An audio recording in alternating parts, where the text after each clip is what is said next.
In the last few episodes, we have been buddy boating with our friends aboard Reda Viva, while making our way up north into the Sea of Cortez, looking for a safe place to leave our boat spy for the summer hurricane months. In this episode, we take advantage of some light southerly winds and sail north from San Evaristo to a bay 25 nautical miles away called Tembabichi. Here, we make friends with a local fisherman and explore the beauty of the rugged and remote coastline.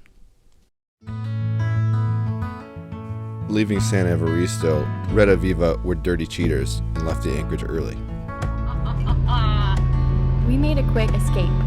Well, as quick as a sailboat can be. They probably don't even have their radio on yet. I see you.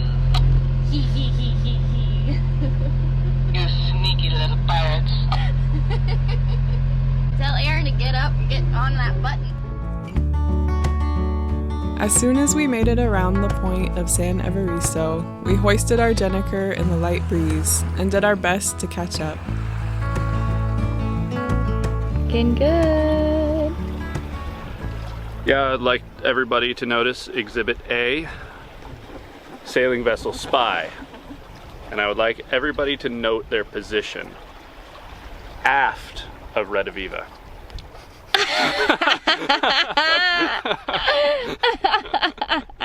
You dog.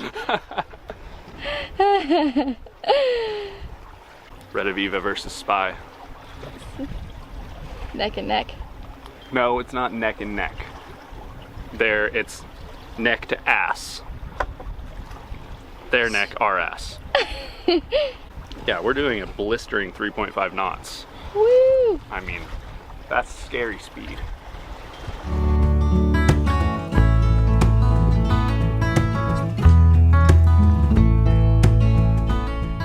It was slow, light going, but we were hot on their tail.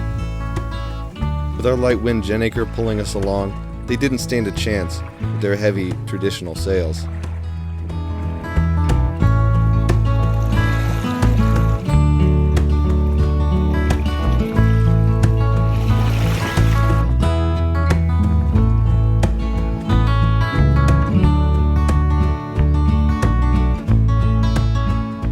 We were soon drifting up alongside them.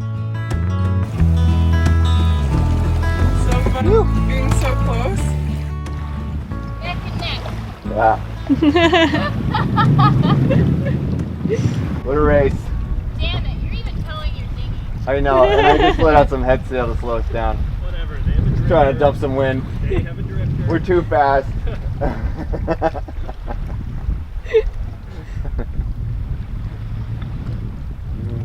The Rostons have a reputation to uphold. Yeah. Here are a few examples of some of the things that are said about the Rossins. One of the few boats with a 300 plus PHRF rating too. A slow boat. Slow doesn't begin to describe it. The Rossin is no race boat. Having raced against them when I was a kid, I can tell you for sure, they're slow. The Rossin 30 will be a heavy, slow, not very livable cruiser.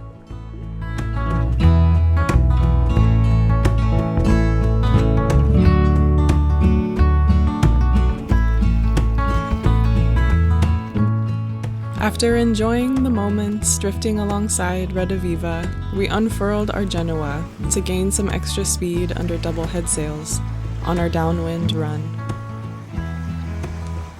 We watched the coastline and felt the miles slip by.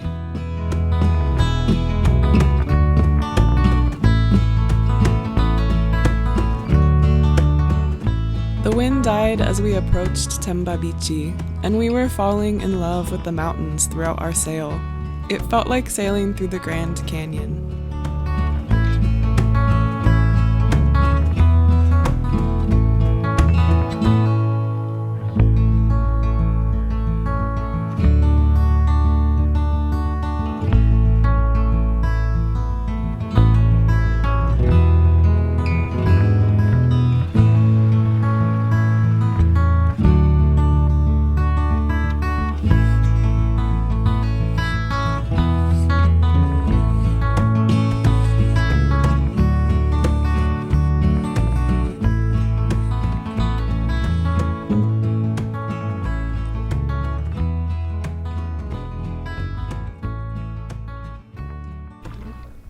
we just stopped here in this anchorage. We were just dropping the hook, and this fisherman came up, and we still don't speak very good Spanish, so we kind of figured out he wanted me to get into his panga, and we went around the corner, and we had this adventure to grab these lobsters.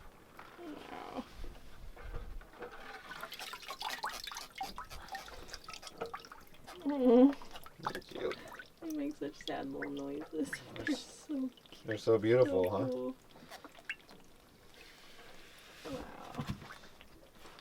Wow. It was really unfortunate I didn't have a camera with me. It was really a very neat experience. He said his family here owns, they own the house on the hill. Casa Grande. Casa Grande. And so he's like from a lineage of fishermen. It was really special to go out with him and get to see how he operates, and got to pull up his pot, and he had all these lobster, and he broke a leg off, and he just put it right into his mouth and ate it. It was, yeah, it was very neat. No, I should have filmed That was cool. I wish I spoke Spanish right now, man. Next year. Yeah, Yeah. we'll do better. Yeah. We're trying, Yeah, we're trying. but we've been in such isolated, remote areas where we don't really get to practice all that much. That's right. And we're still learning how to film. We didn't pull the camera out when he came up, and then I didn't whip it out when you guys came back because I was just feeling kind of shy. Yeah, But we invited him to come back for a tequila, so yeah, maybe he'll come maybe back he'll and come back. we'll shoot him then. I think he might be grabbing some lobster for the neighbors over here because he ran over to their boat and asked them if they wanted to buy anything, and then he took off around the corner where Aaron and him went. Probably to get more lobster. As the sun was setting, Rudolfo stopped back by the boat after running his last lobsters for the night. We had him on board and spent a few hours sharing tequila and conversing in our basic Spanish. We asked him about himself, his family, and the bay he lived in. It turned out his great-great-grandfather had made a fortune here when he discovered a giant pearl while diving for oysters. The legend has it he was scammed for its worth, but it still earned him enough money to build the mansion and purchase a fleet of fishing and pearl diving boats, which he ran from the bay. Unfortunately, the mansion is long since in disrepair and has not been inhabited for generations, but Rudolfo and his family still live in the land surrounding La Casa Grande. We talked fishing, and we showed him a photo of the massive grouper I had speared back in the La Paz area. It was a lucky fish, but he was impressed and offered to take us out fishing the next day. He said he sometimes dove for lobster, and I was excited to show him the spear gun and see what he could do with it. So after showing us how to clean and prep the lobster, he was off with a promise to come back at 10 the next morning for a fishing adventure. So we finally got our lobsters. We've been wanting to get lobster and trade with some fishermen since we got to Mexico. But we haven't been able to flag them down. When we have tried to flag them down, they didn't come over. They would just wave and keep on going. So we finally got our lobster, and we made a new friend, and we had him over for some tequila, and we stumbled through our very basic and very bad Spanish, but it was good for us because we got to practice our Spanish. We have the tails inside. We have the upper part of the body.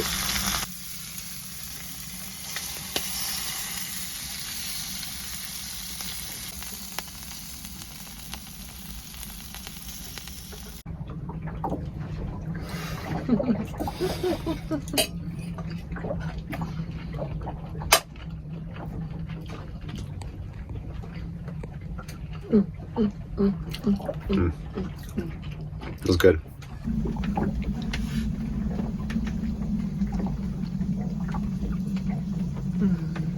These lobsters are the best. Yes. Sí. Me encanta.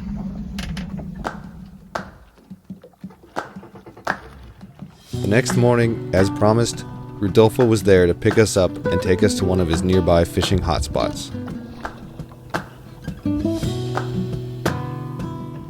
For us, having the honor to befriend people like Rodolfo is one of the great experiences of traveling.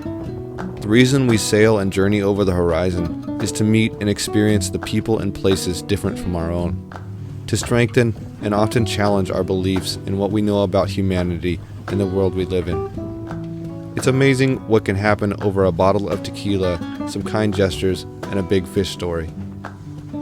Getting to see his simple and efficient fishing craft with his homemade solutions for just about everything, from the bailing jug to an anchor made of rebar, was a reminder to us about what it takes to make it on the sea, and how overburdened we can become with the things marketed to us as the solutions for the life.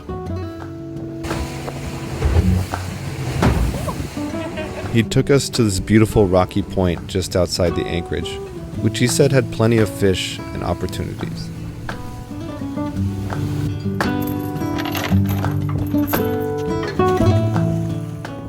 Though Rodolfo originally said he would get into the water with us, he decided it was too cold this morning, and without the sufficient Spanish to egg him on, I could not convince him to get into the water with us. Ultimately, I felt we should have left the wetsuits, so we could have all suffered the cold together. So it was now up to me to spear some fish, hopefully something large to live up to my tale and have something to share. I dove time after time into the murky water, hoping to catch one of the giants at the bottom. Unfortunately, with my amateur spearfishing abilities, I managed to scare them all off before I even had a chance at a shot. So after spearing a few smaller fish as to not come back empty-handed, we got the quick, long hull of the panga back up on a plane and headed back to Spy. Rodolfo asked us for nothing in return for this fishing trip and just seemed to be happy sharing some of the abundance of his home with us.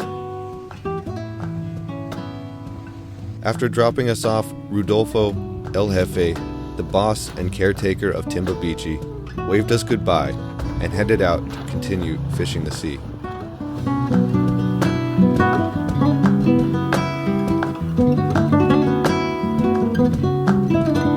Rodolfo.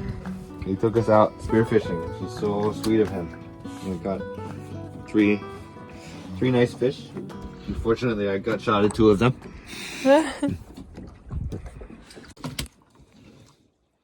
We got a gray bar grunt. Then we have a Cortez chub. And a small grouper. Muy bien. A leopard grouper. Very nice. With perfect timing, Ruth hailed us on the radio to let us know that they were only a few miles out from Tembabichi. The wind had dropped them off in a beautiful anchorage about 12 miles south of us the night before. As Ruth and Garrett were getting settled into the anchorage, Aaron and I decided to go for a dinghy ride and go play on the beach.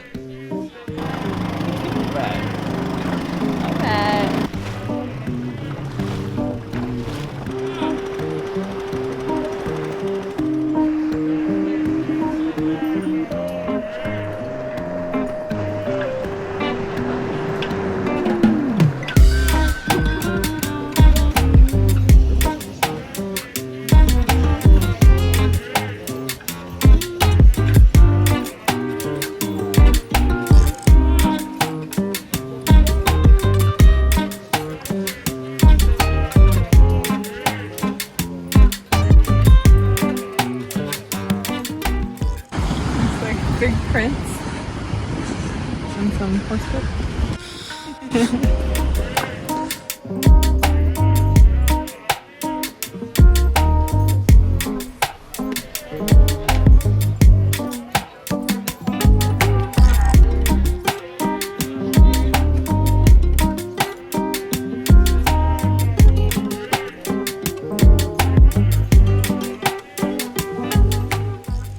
No idea what it is, but you can smell it in the air. Delicious. It smells so good. So nice. Looks like a smoky sage. on a hike on our own private beach and dunes. Well, I mean, this is someone's home right to the right. Except for that home back there. Other than that, we have it all to ourselves. It's very romantic. Muy bonita. Muy.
Should we go say hi?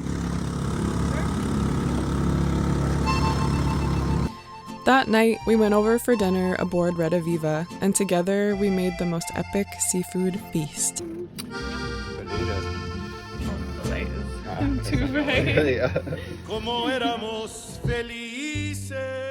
Ruth and Garrett had purchased a couple more lobster from Rudolfo, and we grilled it up along with the gray bar grunt and the grouper, while Garrett made fish nuggets out of the Cortez chub.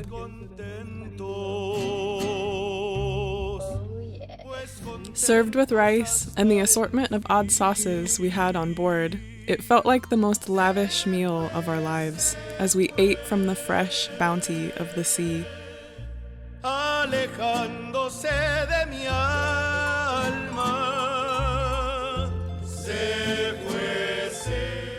Slow doesn't begin to describe it. The Rawson is no race boat. Having raced against them when I was a kid, I can tell you for sure they are slow.